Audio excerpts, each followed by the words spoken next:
Well, in isolation, if one looks at one of these injuries in isolation, yeah, any one of them could be a bruise that maybe a child gets. In isolation, a bruise on the back of her head certainly can happen. If a child falls and hits the back of their head, of course you'll have a bruise there. In isolation, could you have a scratch on the top of your head? Yes, absolutely. Now, But with all of these on her head, it's quite concerning that these would be from a simple event that a 2-year-old would encounter. Now, did you count up the number of injuries that you observed on Laila's head and neck? Yes, I did. And how many injuries did Laila have just on her head and neck? So what I do in my autopsy, especially when there are a lot of injuries, and this may be blunt force injuries or gunshot wounds or stab wounds, I'll categorize everything into locations, and then I'll describe them by numbering them. And the numbers don't mean this is how they occurred, or it doesn't mean that one is more severe than the other. But in this particular case, I listed 22 injuries involving the head and neck area. Showing you stage 405. What are we looking at in stage 405 that you found significant when you conducted the autopsy? This is the left side of the face and head.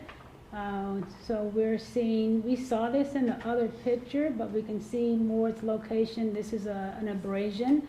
We can see an injury on her ear, over the surface of her ear, which is another type of area that was considered quite concerning, that ear injuries are not injuries that, ears are not typically injured in accidental manners in children. So this is a location of an injury here that's quite concerning. Again, we see, bruises. They're kind of faint yellow-brown here. We'll see how that looks on the inside more than on the outside. So that's the split. Now, I think we'll look at stage 406. Is this another view of something we've looked at? Yes, sir, it is. Now, I want to show you stage 407, which is a close-up of the left ear. Now, you mentioned that this is concerning, and what could this type of injury be consistent with? I described this, I just made a description of this. I talked about the fact that it's a red injury with skin loss. So you can see how you can have the skin loss is here. It is dry. There is some drying artifact to it because this is a dead person. This could be an abrasion, or another option may be a burn even. It doesn't particularly look like a thermal injury, but it certainly could be a burn. If one is accustomed to having burns on the ear, maybe from hair products, they can look like this. But it's an injury on the ear. It's a very odd location for a 2-year-old to have this injury. If it's an abrasion, the type of events that may happen would be pulling on the ear very vigorously and strongly. Those can cause abrasions on the ear, pinching the ear hard. I'm going to show you stage 409, which is the back of that same ear. Mr. Chase. Yes. Try this moment.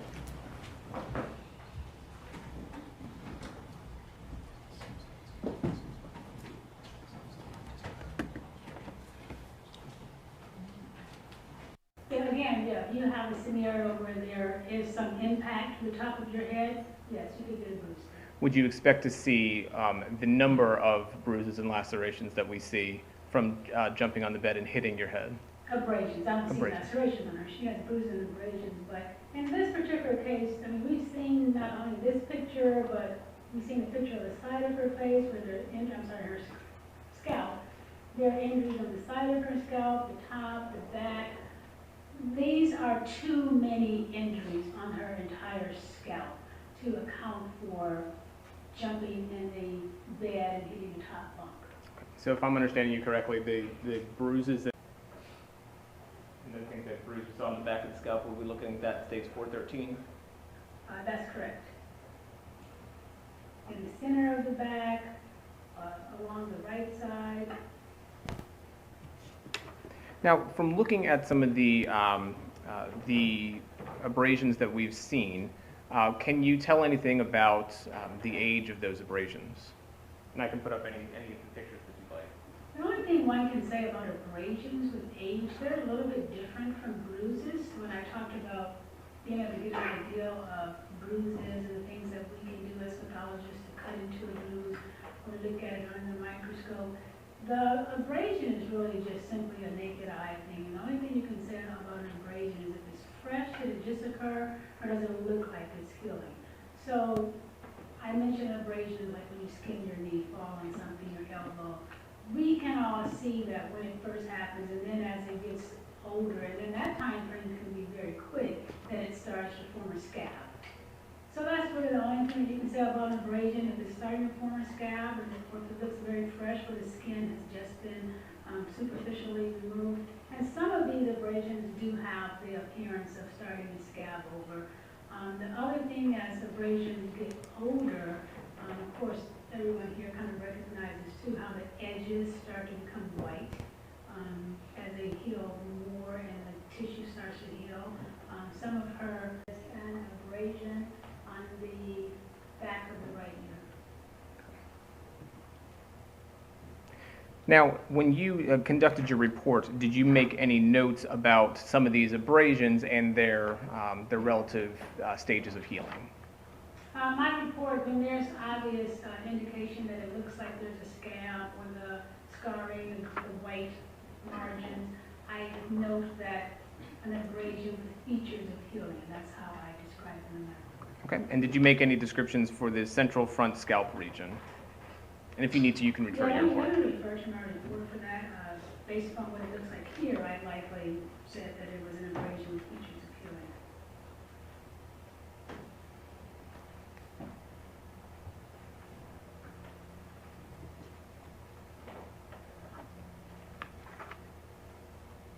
You have it in front of you, you know what number it is.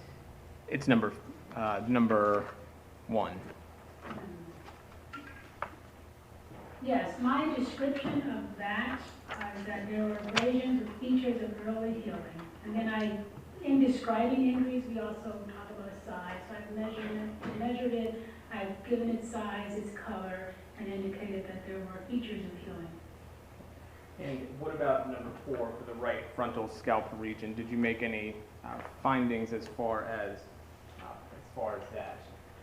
Yes, I identified that as a 0.7 centimeter abrasion with features of early healing.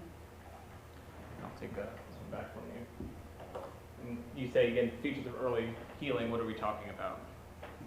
We're talking about what I just described. When you see indication of some scab formation, you start seeing the borders being white. And States 417 is back up on the screen now. Did you make any notes for this part of the body in position number 5 in your report? Yes, sir. And what were your findings? My findings were that there were the abrasions on the frontal scalp, there were bruises, they were measured, the color is described, and you can see them in the photograph here. There's some green bruises on the above the ear, there's an abrasion there. So all of these, the process of the autopsy itself is to document injuries and then describe them and record them in an autopsy report. And does this look, features of healing, does these appear to be different than features of early healing? These are both have features of healing. Okay. One looks a little bit more fresh, you should say, than the other. This one does have features of healing. This one, with the white borders, appears to be a little bit older. Now, Dr. Darrisaw, what are punch biopsies? A punch biopsy is when one takes, myself as a pathologist at the time of autopsy, or a dermatologist, takes a small little circle of skin as a sample, then to look at that under the microscope.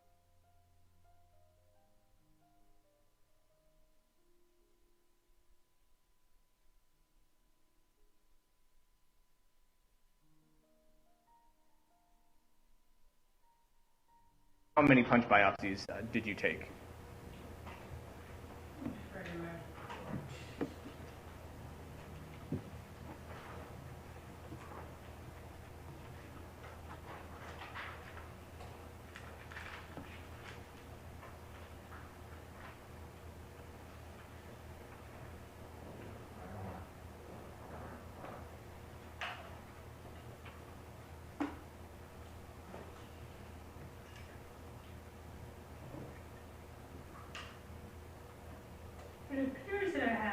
total of 19 of the 44 samples of tissue that I took total of the body that are skin samples of the various injuries. Now, one thing I will make note of is that for pathologists, some of my skin sections may be a small little circle, but as a pathologist, on certain parts of the body, I can take a bigger piece of skin and cut it off as like a small slice as opposed to just a punch biopsy. So there are 19 skin sections. Some of those would be small punch biopsies based upon where they are. They're near the face. We don't want to take a whole slice, a small slice. Okay. And regarding some of the bruising that we've seen, doing these punch biopsies, can they give you any more information regarding the timing of the bruise?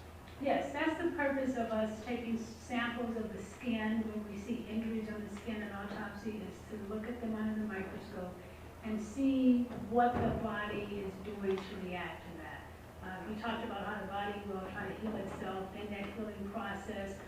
There are a number of healing processes that I can see in the microscope. I can see the cells that start coming in very early on to heal an area. Then I can see how the blood breaks down. I see very fresh blood initially, and then the blood starts breaking down over time. And when that happens, you see the iron pigment from the blood. You see inflammatory cells, and that gives us an idea of, well, how old is this? When did this occur? And this is something that you're looking at microscopically? Yes, this is looking at the samples of skin under the microscope. And I just want to go over a little bit of terminology. What does acute mean in the forensic pathology world? It means fresh, something that just happened. And what about subacute? Subacute would be something that happened recently. We can talk about subacute as recent, a day or two prior. And what about chronic? Chronic or remote injury is something that typically we may not start using remote until we're a few days out, 3 or 4 days, then we call it remote, and then anything beyond that. For instance, if you had fractured your arm a month ago, that was a remote injury, or a week ago. Now, are you familiar with the term hemosiderin? Yes. And what is hemosiderin? Hemosiderin is the breakdown products of blood. And so hemosiderin is, the composition of hemosiderin is iron. And we can see iron pigment under the microscope. When do you start to see that under the microscope in relation to when the injury occurred? As it relates to an injury, you typically, and then things may be different a little bit depending on where the injury is, but you tend to start seeing hemosiderin where the iron from the blood breakdown at about 48 to 78 hours after an injury. So 2 days that you start seeing the iron breaking down. Now, on the back end, is there amount of time that you can say that hemosiderin stays around, or is that variable? That's variable. Hemosiderin may stay around for just only several days in some organs or parts of the body, and other organs, it may stay around for weeks. So, if you see microscopically hemosiderin, does that give us an indication that this injury occurred at least 48 hours before? Yeah, I tend to think once you start looking at the microscope and you see an injury and there's iron pigment there already, it's in general at least 2 days old. It certainly didn't happen just an hour or two before, because the blood is breaking down already. And it certainly didn't happen within the 24 hours. So it's generally at least 2 days. Okay. And does the body make hemosiderin after death? It does not. Are you familiar with the term pigmented macrophages? Yes, that's the same as hemosiderin. Okay. Those words are interchangeable. And what about neutrophils? Neutrophils are inflammatory cells. Once the body has either a disease or an injury, neutrophils are the first category of inflammatories that respond to the body. So the body has a number of different inflammatory cells. There are some that are the earliest ones to go and try to heal the body, and then there's another category that will show up later. So the neutrophils, they're the first, let's get there. Let's start trying to heal this part of the body. And they get there first, Depending upon the injury, you may see neutrophils within about an hour. The most studied disease is heart disease, and typically neutrophils you start seeing in about 12 hours than a heart attack. But in some organs, you start seeing neutrophils within the first 4 hours. So they're very early on. You're going to start seeing them come first to try to heal the body. So if you see neutrophils present, does that mean that at least an hour has passed since the injury? At least from the literature and what I'm familiar with, the liver particularly is one where neutrophils are generally seen in about an hour. With bruises, the literature talks about seeing neutrophils in about 4 hours. But certainly when you see neutrophils, it's not something that just immediately happened, because it takes them a while to circulate in the blood vessels and then get to the site of injury or disease. Does the body produce neutrophils after death? No, sir. Did you do any microscopic examinations of from the head region? Yes, I did. Okay, and from the central parietal scalp, did you do any microscopic examinations? Yes, and the central parietal scalp would be the top of the head. And what were your findings when you did that particular microscopic examination? Let me look at my report for that. So I did take a sample of the skin from the top of the head, and I did see iron pigment in that sample of the skin, so that would suggest that this was not an injury that had just occurred at the time of her death. It's been there for a while, 2 days, could be more, because there's iron there. And I also saw some inflammatory cells. I described them as mixed, so that means there were some neutrophils and some lymphocytes that are older. They come later, I should say. So there's a mixture of inflammatory cells there. There's the breakdown of blood. So she bumped the top of her head maybe a few days ago, could be a week ago. Now, what about the left parietal scalp? Where is that, number one? The parietal parts of the scalp takes up the bulk of the middle part of the scalp, and the front and the back. So the left would be most of the left side of the scalp. Were you able to make any determinations from that microscopic examination? The left parietal scalp, I was not able to make any determinations, only because the sample that I submitted to look at on the microscope, it was not oriented right. So when the lab actually made the sections for me, they were not optimal to evaluate. Now, what about the central and right frontal scalp? Were you able to make any determinations as to the timing? Primarily what I saw in the microscope with those bruises was just the blood. I didn't see any inflammatory cells, I didn't see iron, I didn't see any inflammation or inflammatory cells. I've already mentioned that. So this looked like more of an acute injury that happened pretty much on the day of her event, because the only thing that was there was the blood. Now, what about the central occipital and posterior parietal scalp? Number one, tell us what that is, and then do you make any findings? That's the back of the scalp. This sample that I have here would probably involve just most of that bruise that we saw on the back of her head. And that under the microscope, I did see some iron pigment. I saw a lot of fresh bleeding as well, too. So one thing that one should understand is that, of course, you can have an injury and then get another injury on top of an injury. So I did see iron pigment that obviously suggests that there was odor, but I saw a lot of fresh blood as well. So likely she had an old injury there and then got another bump to the head on top of that, because the amount of fresh blood that I saw did not account for the iron that I saw. Most of the fresh blood should not look as fresh as it did. So there probably was an old injury as well as a new injury.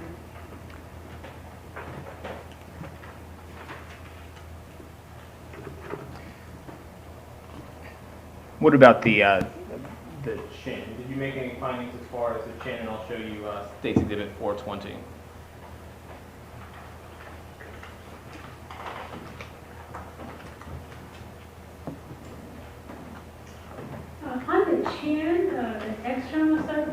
there's a bruise on the chin here. There's some areas of abrasion or scraping away on the skin on top of it. So this is a mixed bruise with abrasion. And I did take a small punch biopsy of that. And in this case, since it's on the person's face, you do only want to take just a little punch biopsy. You don't want to make a cut in the face. I looked at that under the microscope. I didn't get a lot of information from looking at that under the microscope. And some of this could be, sometimes when you take just a small little circle, you don't see what you expect. I didn't see a lot of the bleeding. I didn't see any inflammation or iron. But it's clearly a bruise, but even a lot of hemorrhage wasn't seen under the microscope in the small sample that I have. Do any of the injuries that we've gone over associated with the head, or any of them, would any of them be related to the history that you have received in this particular case? No, sir. The history I received and I talked about was a CPR-related event, and that included some back blows, Heimlich maneuver. Nothing described was described as impacting or striking the head. I want to just kind of summarize. Did you see, as far as the evidence of blunt force trauma to the head, did you see evidence of that was acute, meaning less than, say, 24 hours? Yes, I saw bruises and abrasions on the head, some of which appeared to be acute or fresh, and some that had features of healing, and some of the bruises looking older. Did you see evidence of blunt force trauma to the head with that healing process that started putting it about maybe, say, 48 hours or more? Yes, sir. And what about evidence of blunt force trauma to the head that would have been perhaps even more advanced than that? Potentially, maybe a few days. Yes, you could not reject that as an option that some of these may be a couple of days or a few days. I want to move to the next area of the body. Did you make any findings associated with her neck? Yes, sir, I did. Showing you States Exhibit 421. When you looked at States 421, what did you see that was of importance to your findings? It doesn't look like it's projecting well here, but what I saw on the neck, just to the right of the midline of the neck, was this large red mark. And then in addition to that, just below the neck, we see a lot of bruising on the upper chest and on the shoulder. Now, we've talked about protected areas of the body. Is this one of those protected areas of the body? Yes, the neck is a very protected area of the body. Would you expect to see neck injuries from accident like this? No, not typically, no. It would have to be something very direct where the neck is extended to have it in an unprotected state. Okay. And did you conduct any of those microscopic examinations of this part of the body?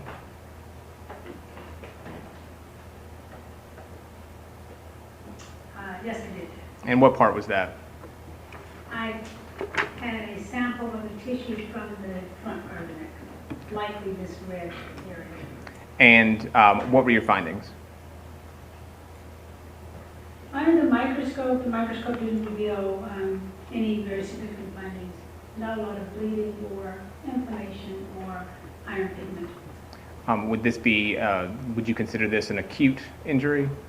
At this point in time, it's a red mark. I haven't described it as a bruise. I'm not really sure what it is, but when I reflected the skin and went on to the internal examination, one of the muscles in that area did have some bleeding into the muscle. And what is that? What could that be indicative of, having bleeding? That's concerning that there's at least some neck compression that caused bleeding internally on the muscle of the neck.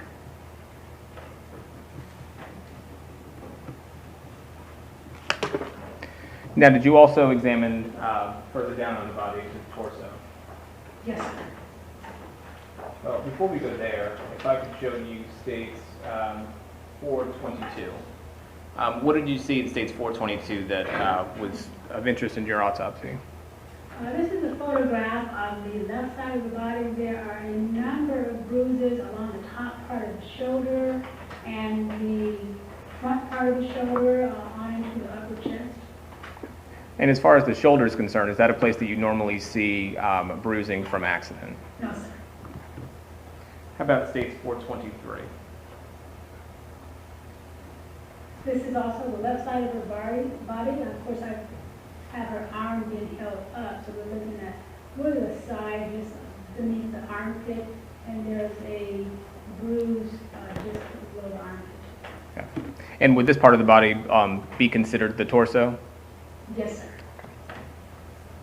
What does the torso consist of? The torso is primarily just the trunk. It extends from the neck to the groin area on the front and to the butt on the back. Did That you? would all be considered the torso. Okay. And as far as the torso is concerned, how many injuries did you make a note of during your autopsy? From the external body, 11.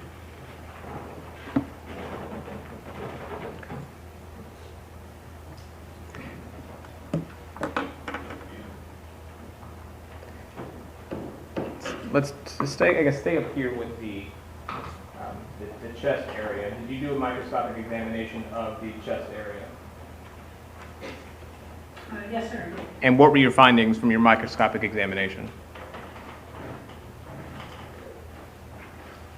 My microscopic examination of the left chest area was, I did see some bleeding, and actually a prominent amount of bleeding in the muscles, as well as underneath the skin, and I saw some neutrophils. And we talked about neutrophils being the first type of cells to respond to the injury, but it takes them a little while to get there.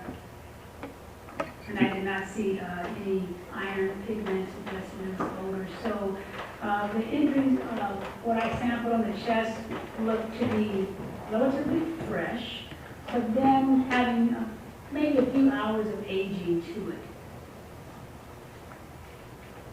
The body has started to respond to it already. Okay. So this injury would not have been inflicted, say, 30 minutes before the time of death, correct? That's correct.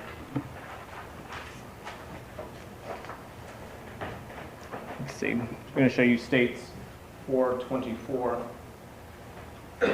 What are we looking at in states 424 that was of interest? This is a photograph of the lower part of the abdomen. Here's the navel right here. You can see lots of bruises, one of which here on this side has some overlying abrasion. We're getting into the pubic area. Also, there has a lot of bruises distributed and just multiple separate bruises throughout this area. And did you do any this is the left side this is more focused on the left side of the body, correct? Yes, sir, it is. And did you do any examination of any of these tissues microscopically? Yes, I have some samples of skin from the left lower abdomen as well as the groin area. Okay. And as far as the left lower abdomen, what were your findings as far as the acute versus not acute? It appears here that the actual section and then in terms of how it was processed was not adequate to get a lot of information from it. I'm going to show you states 425. What are we looking at in states 4? It's really not see if I can get it to zoom in better. All right. What are we looking at in states 425 that was of interest to your autopsy? Well, of interest is, again, the number of injuries that we see involving the skin, the external surface. If you look at the right hip, there's a bruise on the right hip and a huge cluster of this in the other picture. Number of bruises are extending over the pubic area.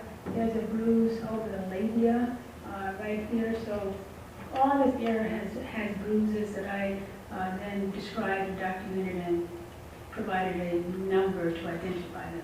Okay. Now we'll take those in sections. The bruises to her pubic region. Are those typically? Do you typically see those, or can you see those in an accident? The type of accidents that one tends to see bruises in this area. Think about gymnastics, either girls or boys that have gymnastics if they land on a balance beam or things like that, but they're directed impacts. And so the type of directed impacts in children are gymnastics type things, or bicycles, landing on bicycle handles that hit there. So it would not be atypical to see bruises in this area in those type of scenarios. States 426. I think this is another view of that abrasion that you had mentioned, correct? Yes, sir. This is a bruise with a superimposed abrasion, or abrasion on top of the bruise. And what causes an abrasion, I guess, is the first question. Yeah, we've talked about abrasion. It's when the skin scrapes against typically a firmer surface, maybe concrete when you fall down and skin your knee, maybe carpet, things like that. And it's an impact injury with the skin being scraped away. A bruise is an impact injury where the superficial skin layer is not scraped away, but the vessels underneath are injured and the blood comes out of the vessel. Now, can an abrasion happen from being struck with something? Yeah, something like some harder things, like if you get hit very hard with bilk, for instance, you may have a bruise and an abrasion. The superimpose a combined injury of a bruise with an abrasion on top of it. Doctor, we're looking at stage 425 again. If someone were doing the Heimlich maneuver, would you expect the Heimlich maneuver to be done down in the groin? I would not. And you also said when we were looking at stage 425 up here that we're looking at a cluster of bruises. Is That's that correct. So that would be more than one? That's correct. Just to summarize, And- yeah, go ahead. And so I should say, is when I talk about my numbers, when I said I had a number of 22 injuries involving the head in that area, 11 of the torso area, that's not really just one number. Sometimes if there is a cluster, that may be one number in my report. So a number 4, for instance, may be a cluster of bruises here. So it's not meaning that I've counted each bruise. If they're all in one area, I may refer to them as a cluster or an aggregate, or one number may be, number 5 may be 10 separate bruises are in an area. And just before we leave the torso area, I just wanted to summarize. You found evidence of blunt force trauma that was acute in the torso area, correct? That's correct. And you also found evidence of blunt force trauma that likely occurred prior to that day, correct? Torso.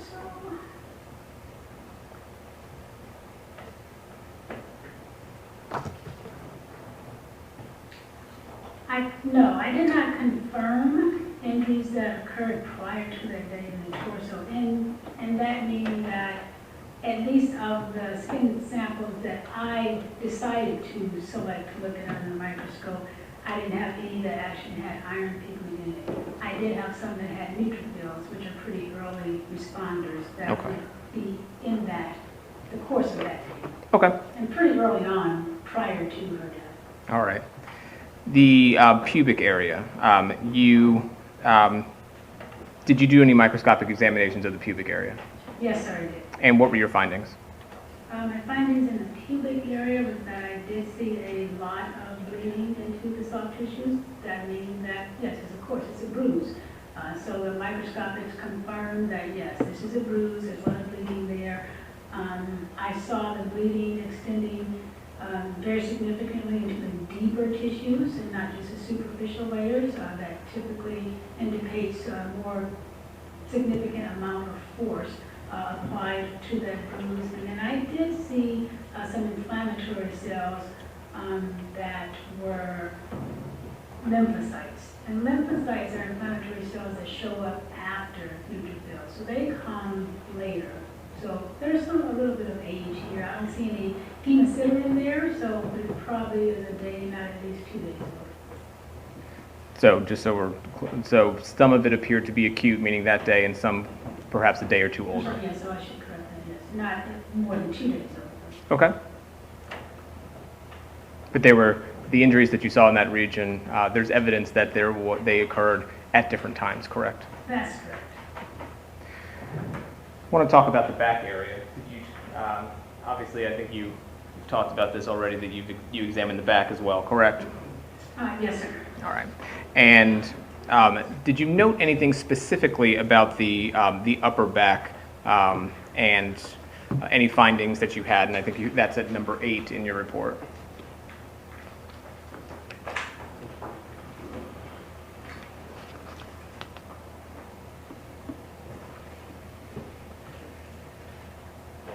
Well, first of all, we clearly note that the back has injuries extending from the top to the bottom.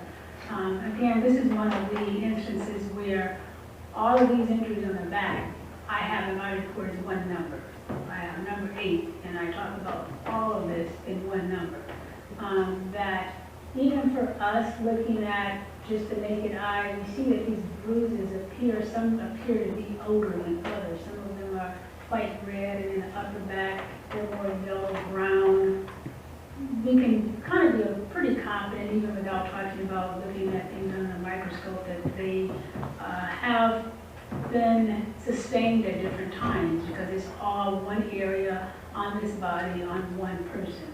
So there are different colors of bruises. Here we see a lot of red bruising, but we see injuries that are really extensive on the back and of varying colors. It looks like some are fresh, some are old. So in your professional opinion, all the bruising on the back did not occur at the same time, correct? That's correct. Now, what about the upper back specifically? Did you see any other signs on the upper back that you found of note?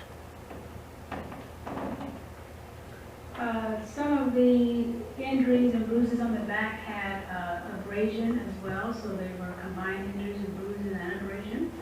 And I noted that some of the abrasions had some scab formation, so there's some healing aspect to some of the abrasions. Would you expect to see scab formation on an injury that was inflicted to Laila in the hours before her death? Potentially.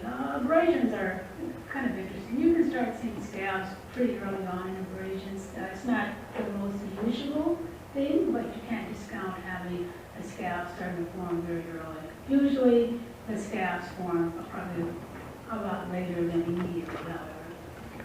Now, as far as the microscopic examination that you did, I believe you said you did one, correct?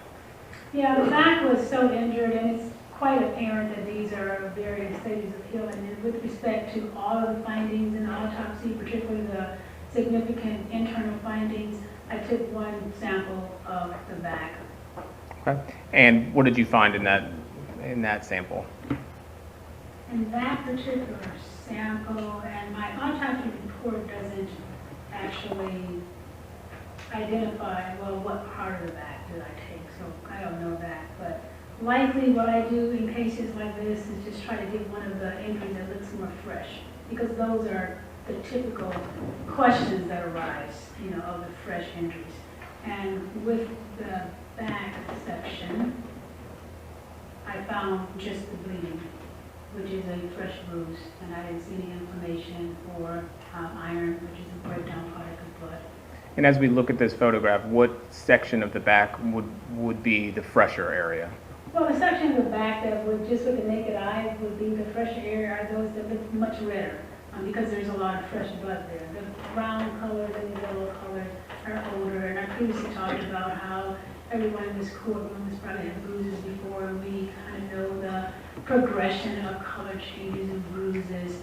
So for me, my thought process is typically just, when it's so many injuries like this, is to document that yes, something is fresh, because those are the typical pertinent questions. So I did document that the fresh bruise was fresh. There's no inflammation there, there's no hemosiderin there. So I likely took this more redder area. Now, is there anything that appears to be consistent with any sort of resuscitation attempts?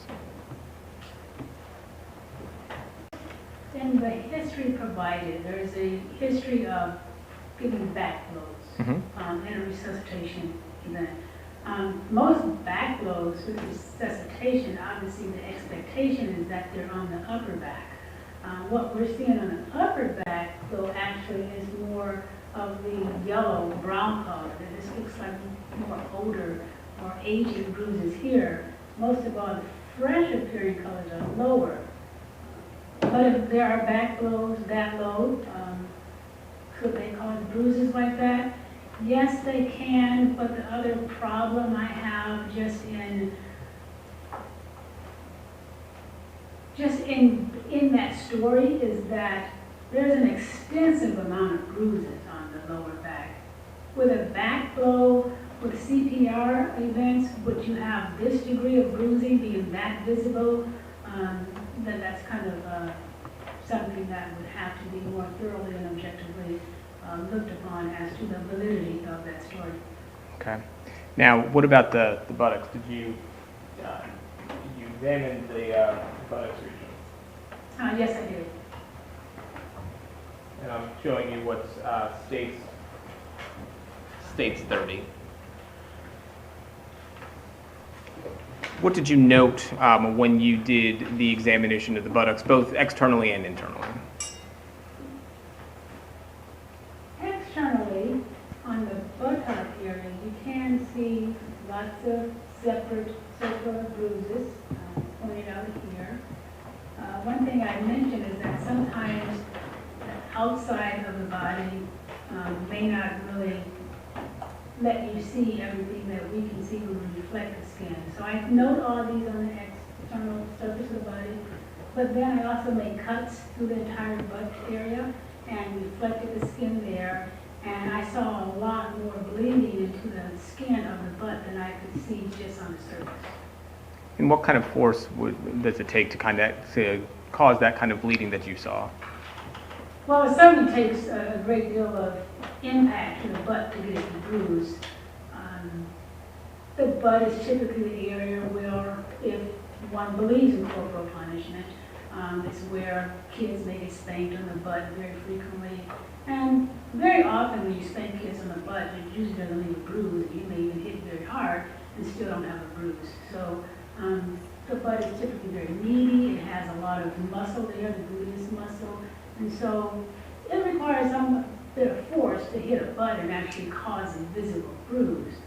Okay. And what about that deep muscular hemorrhage that you talked about?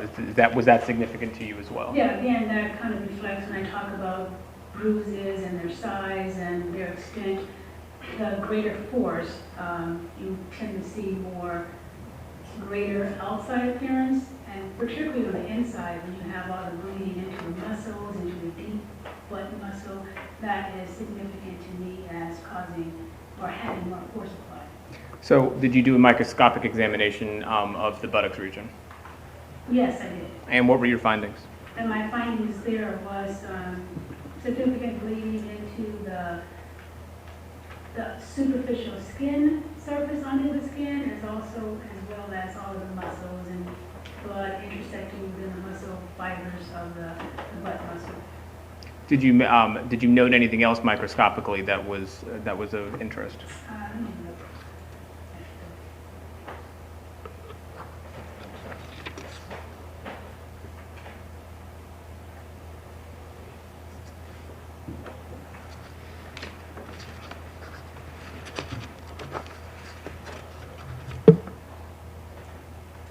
Yes, in addition to all of the extensive bleeding intersecting between the muscles, there were some neutrophil infiltrate as well. So there's some neutrophils responding to the site of injury already at this point in time.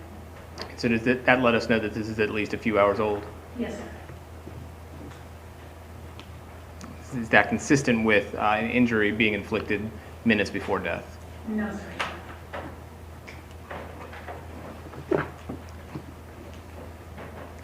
Now, the